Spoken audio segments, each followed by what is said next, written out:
Здравствуйте, друзья! Кто такой Александр Македонский?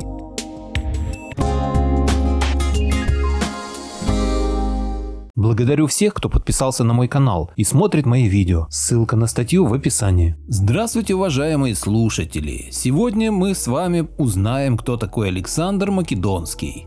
Александр III, известный под именем Великий, Македонский, 356-323 года до нашей эры, царь Македонии, был сыном Филиппа II из рода Аргиадов, ибо предки Александра по отцовской линии были родом из Аргоса, где правил некогда Геракл, исходя из чего Аргиады выводили свою принадлежность к Гераклидам и эпирской царевны Олимпиады, дочери Неоптолема. Отец обладал даром выдающегося практика, руководителя и организатора. Мать была женщиной с необузданным темпераментом, странной, таинственной, склонной к галлюцинациям и внушающей окружающим суеверный страх. А сам Александр среди людей дела выделялся блеском воображения, которое вело его по жизни, а среди романтических мечтателей тем, чего он достиг. Родился он в Пелле в 356 году до Рождества Христова. О точной дате рождения историки спорят до сих пор. Одни считают, что Александр родился в июле, 22 июля, другие предполагают, что примерно в октябре. Царский двор, где он рос, являлся средоточием кипучей активности, ибо Филипп путем войн и дипломатии стремился поставить Македонию во главе греческих государств полисов. И атмосфера царского дворца была буквально насыщена планами и идеями. Объединение греческого народа в войне против Персидской империи стало глобальной целью для честолюбия эллинов, постоянной темой философов-идеалистов. На формирование его мировоззрения и характера в детстве оказали большое влияние два человека. Во-первых, его наставник Лисимах, прививший Александру любовь к Гомеру и внушивший ему идею тождественности судьб Александра и его предка по материнской линии Ахилла. Второй человек, кого Александр называл своим наставником, был Леонид, воспитывавший царевича в спартанском духе и учивший его различным военным наукам. Греческие достижения в областях литературы, философии, истории V века уже удалились достаточно в прошлое, чтобы носить печать классического благородства. Таким образом, смыслу эллинистической цивилизации была придана такого рода новая конкретность, которая могла вызвать восторженное отношение к системе идеальных ценностей, освященных традицией. И когда Александру шел 14-й год, в 343-342 годах до нашей эры в Пеллу прибыл по приглашению Филиппа Аристотель, чтобы руководить образованием его сына. Нам неизвестно, как смог этот выдающийся ум овладеть пылким духом юного Александра. Во всяком случае, Александр сквозь всю свою жизнь пронес горячую страстную любовь к Гомеру. Но не только из книг получал он образование. Посещение Пеллы послами из многих стран, греческих и восточных, дало ему дополнительные сведения о действительном состоянии мира. Его рано обучили военному делу. В возрасте 16 лет он в отсутствие Филиппа правил в Македонии и подавил восстание горных племен на северной границе. В следующем 338 году он возглавил атаку на Священную Ленту, отборный отряд тяжело вооруженных воинов города Фивы, в битве при Хиронее, и разбил ее. Затем пришла очередь семейных раздоров, какие обычно досаждают полигамным царским домам Востока. В 337 году Филипп оставил Олимпиаду, взяв себе другую жену, Клеопатру. Александр уехал с матерью на ее родину в Эпир. И хотя вскоре вернулся, и было достигнуто внешнее примирение отца с сыном, внутреннее между ними возникло отчуждение. Новая жена забеременела, ее родня приобретала все больший вес. Возникла угроза праву Александра как наследника престола. Переговоры с Пиксадаром, сатрапом Карии, начатые при Македонском дворе с целью связать оба дома брачным союзом, толкнули Александра на новые ссоры с отцом. Но в 336 году в Эгах в присутствии гостей, съехавшихся со всей Греции на праздник бракосочетания его дочери с Александром I из Эпира, Филиппа неожиданно убивают. Ясно, что эта рука убийцы направлялась к кем-то из царского окружения. Среди других и Александр не смог избежать подозрения. Но такого рода вина вряд ли соответствовала его характеру, каким он вырисовывается в те ранние годы его юности. Александр не был единственным претендентом на пустующий престол, но, получив признание и поддержку армии, он вскоре сметает со своего пути всех своих соперников. Преданный смерти новорожденный сын Филиппа и Клеопатры и двоюродный брат Александра Аминта, и Александр принимается за прерванные труды своего отца. Эти деяния стояли на пороге открытия самой блестящей их славы – вторжения во владение великого персидского царя. Была собрана мощная армия из объединенных греческих сил, и ее часть уже отправилась для переправы через Геллеспонд на Малайзийский берег и захвата плацдарма для дальнейшего вторжения в Персию. Убийство Филиппа отсрочило нанесение удара, так как это сразу же лишило надежности основную базу армии – Македонию, а в таком предприятии, связанном с углублением в бескрайние территории Персидской империи, надежность тыла решала все. Устранение Филиппа явилось поводом для всех горных народов севера и запада поднять голову, а для греческих государств освободиться от своих страхов. Демонстрация силы в Греции, возглавленная новым царем Македонии, моментально отрезвила горячие головы, и на совете в Коринфе Александр был признан главнокомандующим армией эллинистического мира в борьбе против варваров вместо его отца Филиппа. Весной 335 года он прошел из Македонии на север, перевалил через Балканы и, разбив горные племена, положил конец войне с ними. Его армия проявила при этом невиданные доселе умения и дисциплинированность. Затем он прошел по земле трибалов, Румелия, к Дунаю и привел эти племена к покорности. Удовлетворяя собственную тягу к необычному и желая поразить воображение всего мира, он переправился на другой берег Дуная. С точки зрения тогдашнего военного искусства, это невероятно сложная техническая задача и сжег укрепленный город геттов. Тем временем иллирийцы подняли восстание против власти Македонии и захватили город Пелий, господствовавший над горными проходами к западу от Македонии. Александр с войском прошел напрямую через горы, разбил иллирийцев и восстановил престиж и власть Македонии в этом регионе. В это время к нему пришло известие, что в Греции беспорядки, а фивы взялись за оружие. Форсированным маршем, приведя свою армию под стены города, он застал фиванцев врасплох. И через несколько дней город, который поколение назад занимал главенствующее положение в Греции, был взят. Теперь уже со стороны Александра не последовало никаких полумер. Город был уничтожен до основания, за исключением храмов и дома, где когда-то жил великий греческий поэт Пиндар.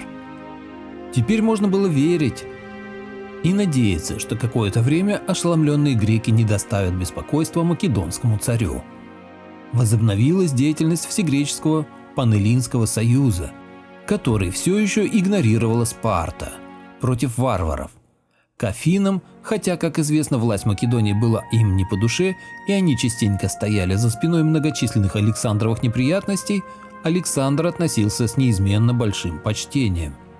Весной 334 года Александр переправился в Азию с армией, состоявшей из македонцев, иллирийцев, фракийцев и контингентов греческих государств, общей численностью 30-40 тысяч человек.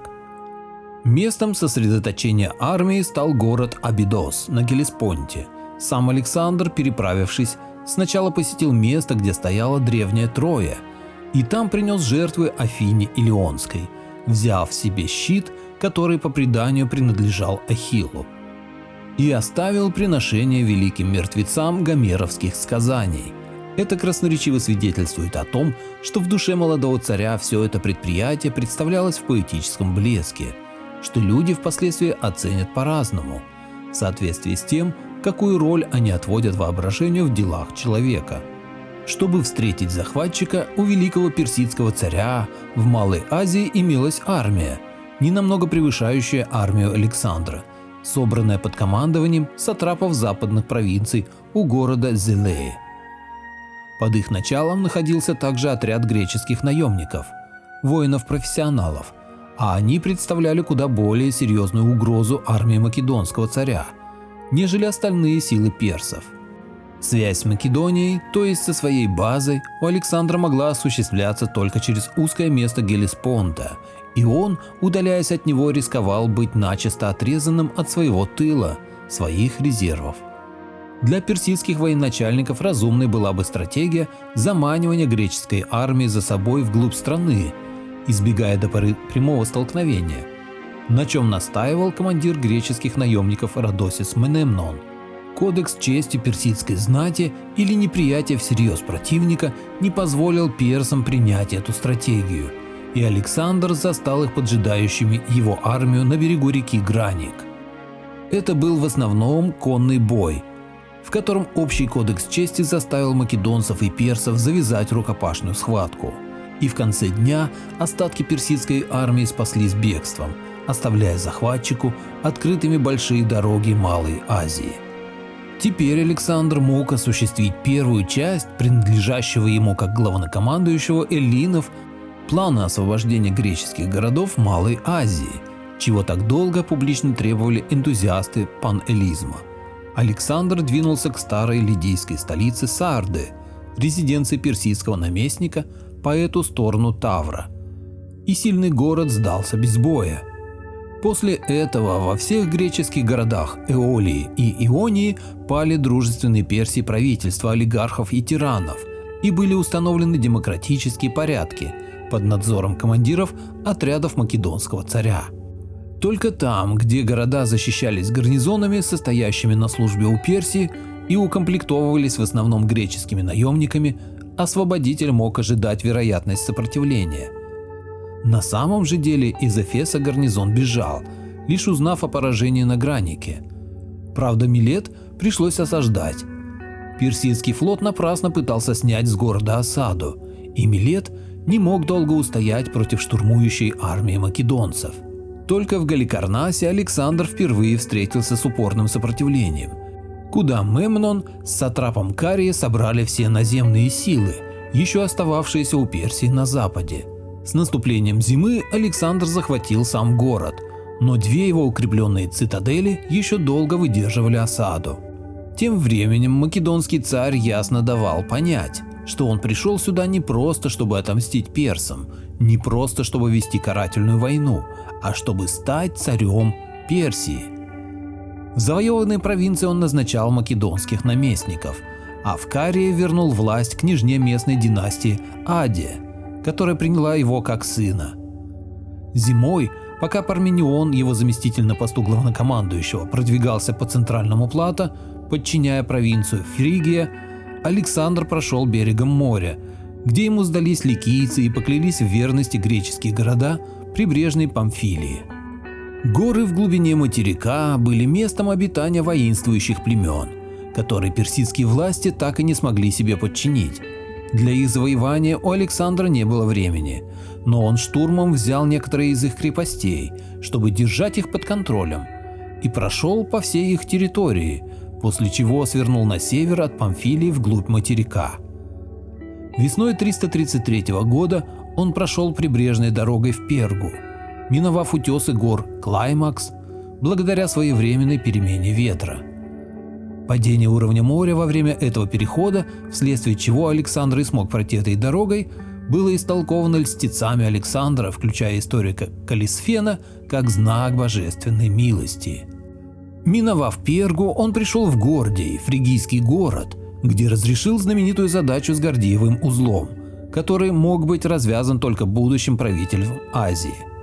Александр рассек его мечом. Здесь до него дошло известие о смерти Мемнона, талантливого полководца персов и командующего их флотом. Александр немедленно извлек выгоду из этого известия и, оставив Гордий, быстро двинулся на Анкиру, а оттуда на юг через Каппадокию и Киликийские ворота. В Киликии его на время задержала лихорадка. Тем временем Дарий со своей огромной армией подошел к восточной стороне гор Аман. Разведка с обеих сторон ошиблась, и Александр уже разбил лагерь, когда узнал, что Дарий находится на его тыловых коммуникациях в Иссе. Повернув сразу же навстречу Дарию, Александр обнаружил его армию, растянутой вдоль реки Пинар. Здесь Александр одержал решительную победу.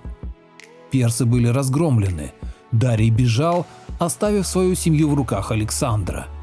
Завоевание Средиземноморского побережья и Египта. От Исса Александр двинулся на юг, в Сирию и Финикию, захватывая прибрежные города с целью изолировать, лишить персидский флот его баз и потом уничтожить эту серьезную боевую силу. Финикийские города Мараф и Арат спокойно подчинились, и вперед был послан Парменион, чтобы не пропала богатая добыча в Дамаске, где хранилась часть сокровищ Дария, предназначенная для ведения войны, так называемый военный сундук. В ответ на письмо Дария, где тот предлагал мир и раздел Персии, Александр ответил высокомерно, перечислив все прошлые беды Греции и требуя безоговорочной капитуляции ему, как господину Азии. Взяв города Библ и Сидон, он застрял у островного города Тира, который закрыл перед ним свои ворота. Чтобы взять его, он применил способы осады на плаву, но тирийцы сопротивлялись, продержавшись 7 месяцев. Тем временем, зимой 333-332 года персы предприняли ряд контратак на суше в Малой Азии, но потерпели поражение от Антигона, полководца Александра и наместника Большой Фригии. Удача сопутствовала грекам и на море, где они вернули себе ряд городов и островов. Пока продолжалась осада Тира, Дарий прислал письмо с новым предложением. Он заплатит огромный выкуп в 10 тысяч талантов за свою семью и уступит Александру все свои земли к западу от Ефрата. Говорят, Парменион сказал: «Я бы согласился, будь я Александром». Я бы тоже последовал знаменитый ответ Александра, будь я Парменионом. Штурм Тира в июле 332 года явился величайшим достижением Александра. За ним последовала большая резня и продажа оставшихся жителей, в основном женщин и детей, в рабство. Оставив Пармениона в Сирии, Александр двигался на север, не встречая сопротивления, пока не подошел к Газе. Город стоял на высоком холме. Яростное сопротивление задержало его здесь на 2 месяца, и во время вылазки врага он получил серьезное ранение в плечо. В ноябре 332 года он пришел в Египет. Народ встретил его как освободителя, и персидский сатрап Мазак предпочел сдаться. В Мемфисе Александр принес жертву священному быку египтян Апису и был коронован традиционной двойной короной фараонов.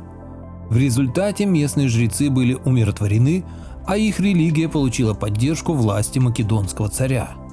Зиму он провел, занимаясь административным устройством Египта, назначая наместников провинций из местной знати, держа, однако, армейские отряды в городах в постоянной готовности под командованием преданных македонцев. Он основал город Александрию в устье западного рукава Нила, а также отправил экспедицию в верховье реки, чтобы выяснить причины постоянного летнего разлива Нила. Из Александрии он пошел в Паритонию, а оттуда с небольшим отрядом, чтобы посетить Сиутский оазис, где находился знаменитый оракул бога Амона. Жрецы Амона встретили Александра традиционным приветствием как фараона, сына Амона. Александр задал прорицателю ряд вопросов об успехе своего похода, но не получил ответа ни на один из них. Однако все равно использовал это посещение с большой выгодой для себя. Позже этот случай способствовал возникновению истории о том, что он был признан сыном Зевса и тем самым его обожествление. Весной 331 года он вернулся в Тир, назначил наместником Сирии знатного македонца Асклепиодора и приготовился выступить вглубь персидской державы, в Месопотамию. С завоеванием Египта его власти на всем восточном побережье Средиземного моря более ничего не угрожало. Она была полной. Поделитесь моим видео в соцсетях с родными, друзьями и знакомыми. Люди имеют право знать все точки зрения. Всем спасибо за внимание. Буду рад вас видеть на своем канале снова.